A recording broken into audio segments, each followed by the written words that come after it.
My name is Dr. Andrew Michaels, and I'm here to help you get your measurements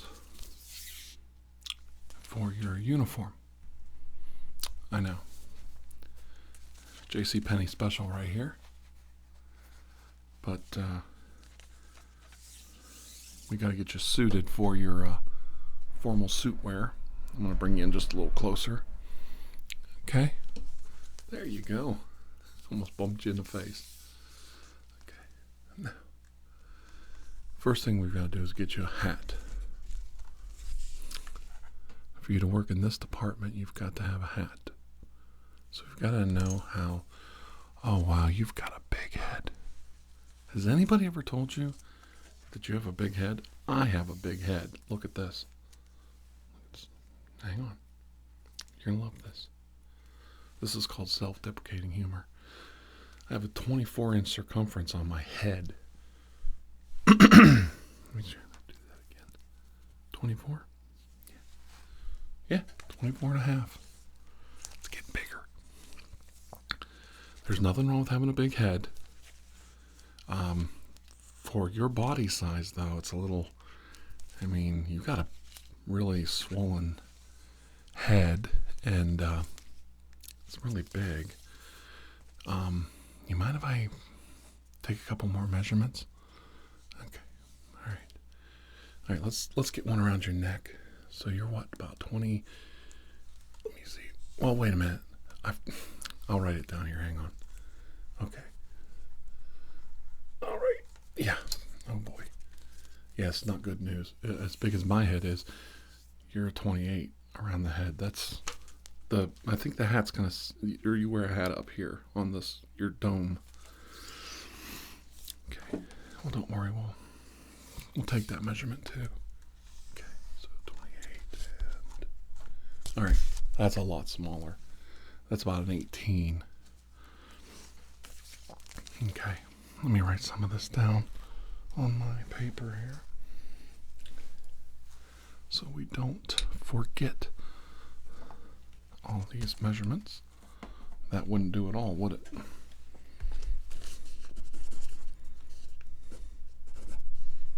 then that was 28 inches around the... Okay, so you're doing pretty good. All right. Now,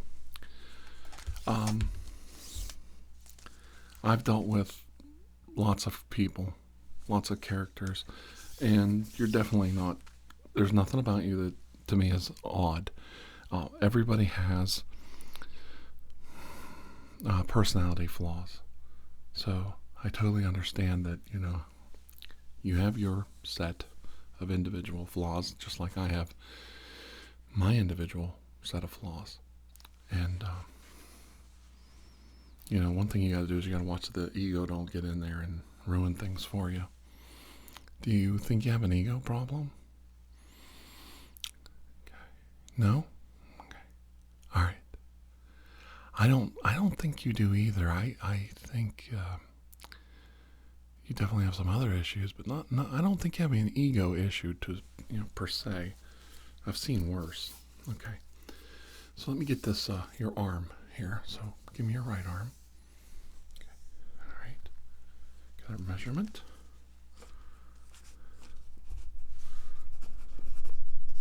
All right, and let's get the other arm just to make sure. I know that you're just the way God made you. All right, they match. Good. And across the shoulders, I'm going to take this reading here. Okay. All right. Okay, you're got fairly... It doesn't look like it because of the size of your head, but you've got sizable shoulders. Mine are only... Well, it's hard to measure yourself, but I think I'm 24 to 25 inches across the shoulders myself, so we're real close. That's cool. Okay. Well, you're a little bit off. All right. Now I'm going to take a not reading, a measurement around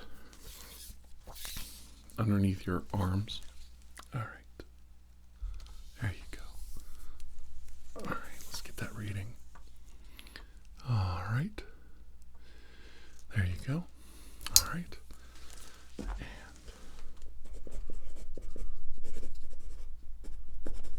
All right. And then I want to get down lower here around the waist. All right. All right. This one down here. All right. And of course we want to get your, where you normally wear your pants. Okay. Let me write that number down around your waist.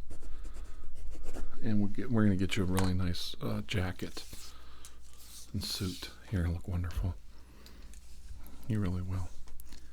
And, well, you know, I like to meet the new hires here. Let's see. Okay. So your 28 waistband for your pants. Okay. See, that's why it makes your head look bigger, because your noggin is the same as your waist, so you look like you're gonna fall over there, and your shoulders, you're kind of like a straight line down. So that's kind of why you look just a little odd. Well, I have to lose a few pounds. I mean, I don't even know if I want to tell on camera, but 46 around the waist myself for my work pants, so that they're loose. But I'm about a 42 myself, so that's big. Yes, I'm a big boy. That's right. Okay, we're gonna get a real quick measurement here for your ties. And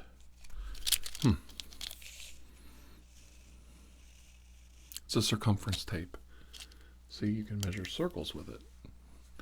And I like to use it for my more fine work, like getting around for your tie, so we get a much more accurate reading. Okay. Are you upset about something?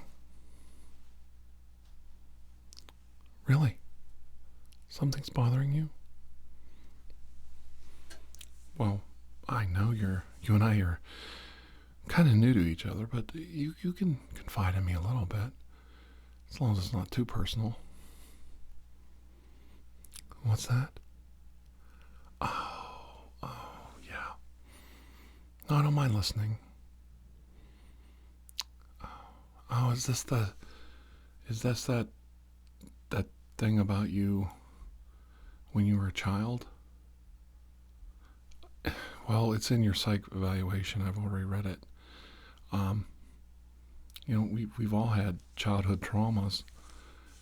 Yours, is a little harsh compared to others, but most kids get bullied or beat up and tormented in school, and it doesn't matter where they go, private, parochial, Catholic or public, doesn't really matter. They all get picked on. I mean, you have to look at the big picture. Your parents were trying to get you to go to Catholic school so that they thought you were going to get a better education, and it turned out you were the one that fell through the cracks. You not only didn't get a good education, but according to your psych evaluation, if you'll hold on a minute, I have it right here. Well, in the interview process, sometimes I don't like to sit in. They think you're a good candidate for the department, so I'm willing to give you a chance. I've worked with other legendary creatures like yourself, and the fact that, I've never really met anybody like you before, so. Yeah, here it is. It's quite painfully obvious that you did get tormented. Beyond the normal,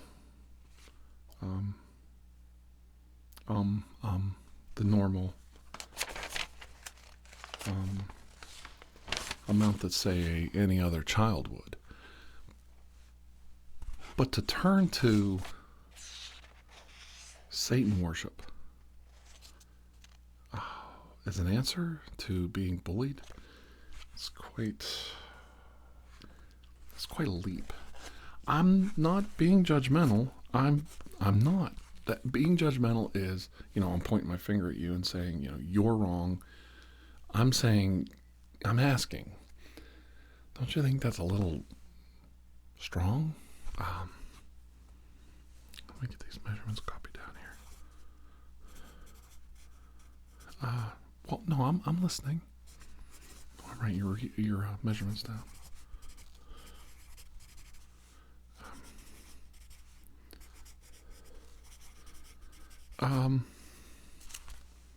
Yeah, it's troubling when somebody turns from Catholicism, which is way over here on the spectrum, and then they go straight to Satan worship in the privacy of their own home, and then that's not good enough. They have to tell everybody in public.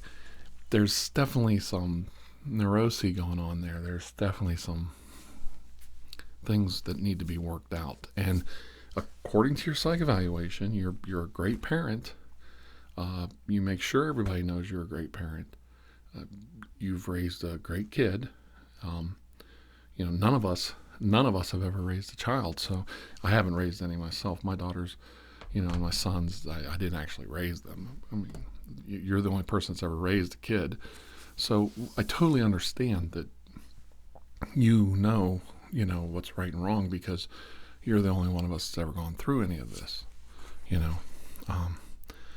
Well, I went to public school, and I got tormented day and night, but what I did was I put that behind me.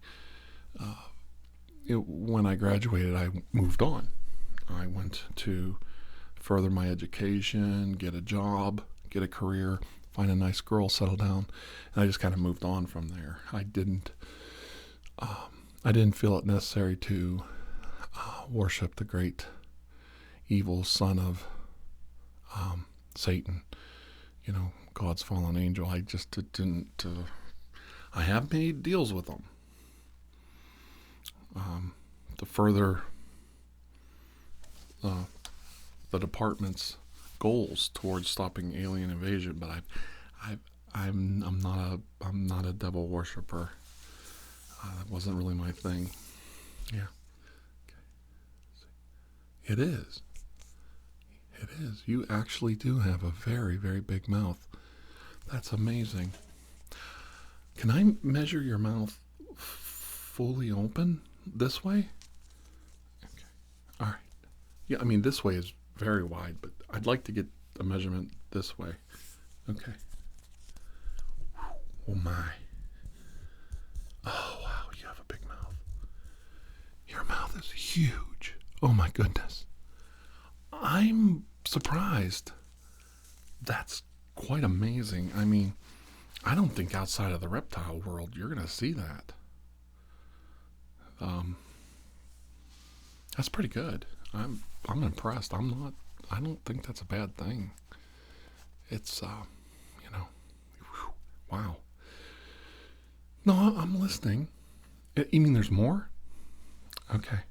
All right, I'm listening. I'm listening. I'm really listening. I am. Oh my gosh. Okay, trying to kill yourself is not something to joke about. It's not even something you want to, elaborate on. I think it could send other people into a tailspin thinking, well, if he did it, I'll remember that. We'll keep all the sharp objects and weapons away from you. You are only going to work in the research department, so you shouldn't need to be armed. You think you're better now? Okay. Well, why would you buy the gun and not the bullets? I mean, that's kind of a cop-out, It's kind of like cake without the icing, you know what I mean? Now, I'm not knocking you, but I do think you need to take a serious look at what you're doing here. You keep bringing it up. I don't think you're over it yet. I think you need to work through this pain, this anguish, this finality of life that you've signed up for. No, I've never felt that way myself. I know others who have, and I've prevented several of those situations in my life. But once again, I don't like to dwell on them for protection and privacy of the individual. I don't run around telling everybody about it all the time. It's kind of like, I don't know what to compare it to. If you've had a trauma in your life and you just keep going on and on and on about it, you say, I'm okay with it, I'm okay with it. And you just keep talking about it on and on and on and on and on. What it tells me and us, and it also points out in your psych evaluation report, that you're not over it. No, I'm just writing down some numbers from our measurements. I'm not writing down any opinions on whether or not you should be reevaluated psychologically, which is also a problem.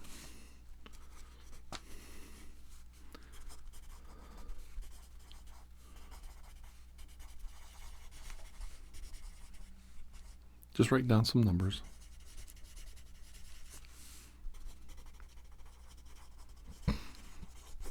We're just getting the suit fitting right. And because a proper suit fitting does matter. And I don't want you to suffer because the suit, you know what they say, that if the shoe fits, wear it. So, you're definitely getting there with some of the things that you talk about. Well, I don't know. I think you do dwell on it a little too much, and you point it out because you want everybody to think you're a victim. And the truth of the matter is, you're not a victim. You're doing very well. I mean, you have a nice place to live. You have food. You have heat. You have a home to go home to. You have, I assume, decent medical care from some of the things I see on you that have been repaired.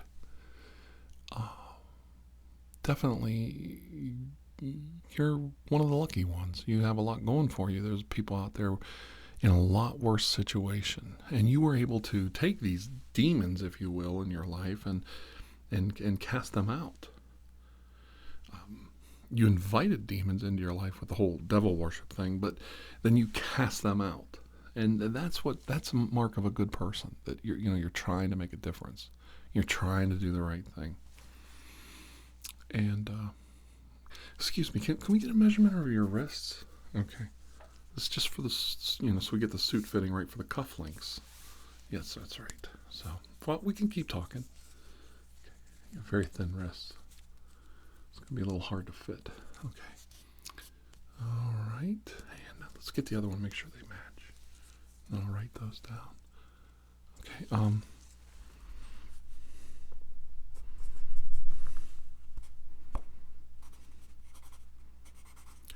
Yeah, I've been there, when, what do you think your parents really forced you to go to Catholic school as some form of parental abuse? Or do you think they were just trying to do what at the time was the norm? They thought they were doing the right thing. Sometimes people just think they're doing the right thing, and it's not. That doesn't mean they're a bad person. It just means that they made a mistake. People do make mistakes. I've raised, according to you, you're the only one that's ever raised anybody. I've raised 3 children, and as best that I could with my wife's help, and they turned out okay. I mean, boys grow up slow, girls grow up very fast. It's a strange world. You have to get used to it. Every generation's different. This generation is definitely feeling a lot more entitled. They don't want to grow up and work and have kids and get married and settle down. They want to enjoy their lives a little bit, and I kind of admire that. I think they deserve to live the life that they choose, not the life that we put on them. So would you agree that that's good parenting? I mean, according to you, I would have forced them to get married and have children. But instead, I let them live their own lives. And, of course, they're not married. No grandkids yet. And no prospects of them settling down. So would you say that I'm doing good parenting or bad parenting? Because I really don't think it matters what we think. In the end, they're going to do what they're going to do. Just like that guy that bullied you in school, which, according to your psych evaluation, you keep waffling between it happening in 2 different grade periods. And that's a little weird, because if it was that traumatic event, wouldn't you remember exactly how old you were? You keep saying, well, it was either this year or that year. You don't remember a whole year of your life when you were being put back together again. Okay, it says right here. Let me read the report. Humpty Dumpty sat on a wall. Humpty Dumpty had a great fall. All the king's horses and all the king's men couldn't put Humpty Dumpty back together again. And he became a devil worshiper. Spawn of Satan. The end. The problem I have is I'm a little confused. I remember when I got my driver's license. I remember my first kiss. I remember, yes, it was a girl. Thank you. I remember my first car when I bought it. And I can tell you how old I was. According to this report, you don't know how old you were when this traumatic event occurred. Maybe it happened this year or the next.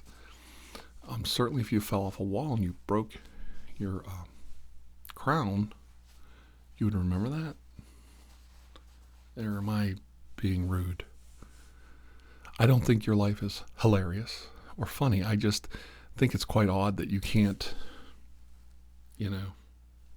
narrow it down there a little bit. It's a little troubling. Do you remember when you got your driver's license? Okay. Do you remember the first time you went on a date with a girl? What age? Okay.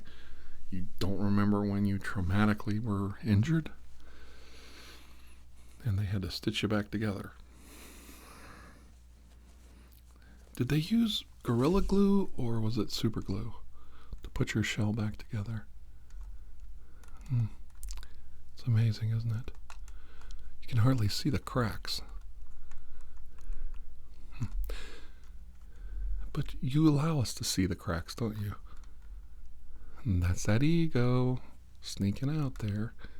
You're letting us see the cracks. That's not good. Then when somebody says something, you're angry because people can see the cracks, but you're the one showing them to us. Yeah. Ooh. You definitely got to get that fixed. Well, I don't know. I know it's not easy raising kids, and the fact that yours is the only one that's polite in the world. My kids aren't. It's a strange world we live in. My son is. He doesn't have to. Oh no, my son's ornery. I know, very bad. He's a vicious little animal. But that's the way I raised him. The way I looked at it was, his mom loves him, his sister loves him. Yeah, they're happy. So, it's fine with me.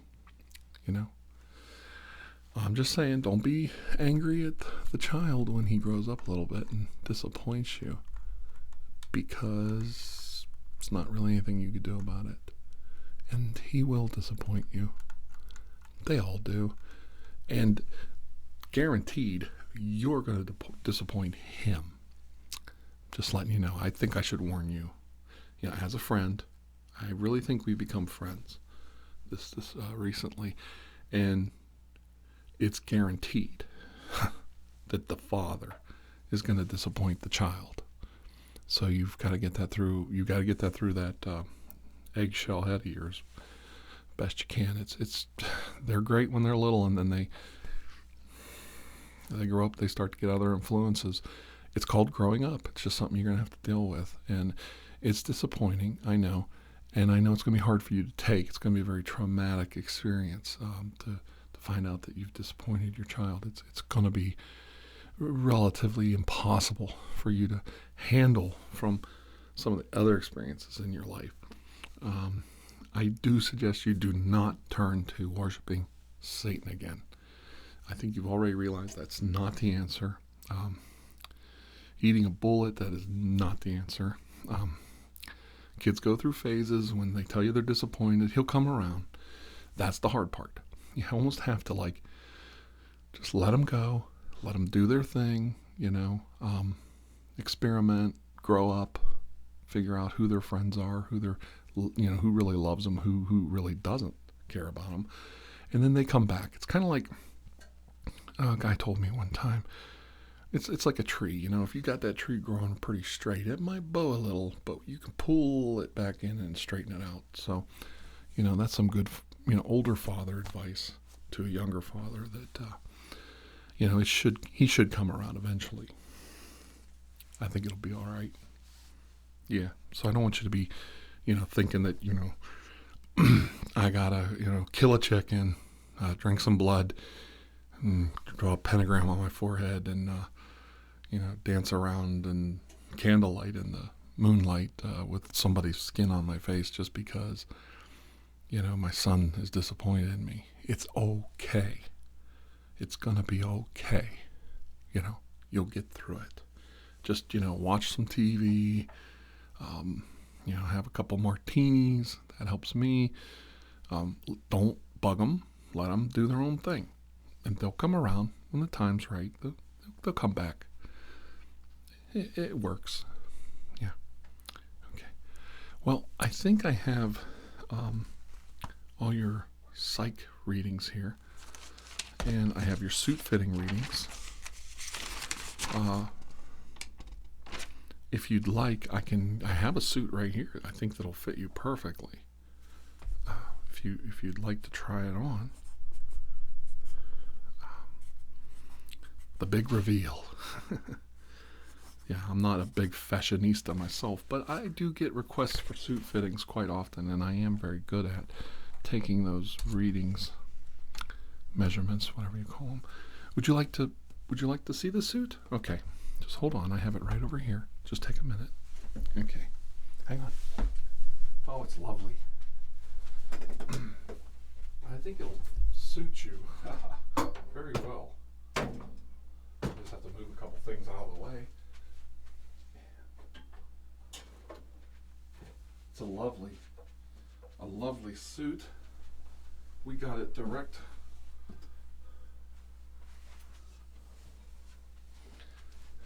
from the manufacturer, just your size, and here it is. Okay, here it is. It's got very long arms. They wrap all the way around behind you. As you can see, it's got some very nice stitching work, and the straps go right down the back to hold you firmly secured.